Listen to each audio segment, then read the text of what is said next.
Making the point recently that, in contrast to Boris Johnson's claim that there's a record number of people at work, there are actually around 500,000, 500,000 fewer people at work, according to the Office for National Statistics, not 400,000 more, as the Prime Minister claims, due to self-employment. Can you explain a bit more about that?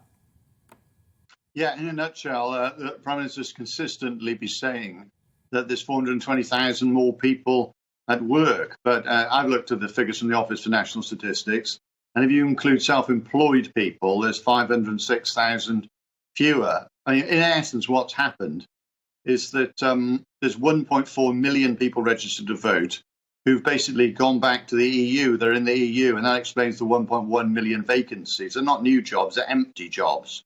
And so now there's a facility for people in self-employment to move into payroll jobs.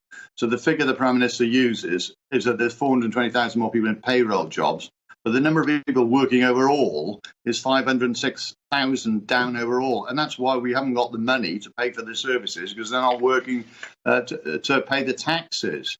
And when the Labour Party was last in power, we saw the economy grow by 40% in 10 years, in the 10 years of 2008, the banking crisis. And with that money, we doubled the investment in health and education.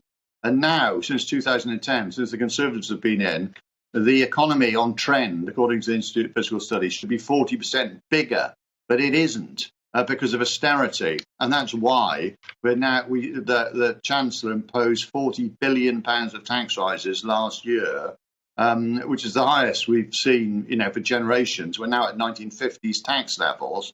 And the simple message is, if Labour are in, they will invest to grow the economy, so taxes will go down. And in the case, economic failure results in higher taxes and cuts, which we're now seeing with the cost of living crisis with the Tories.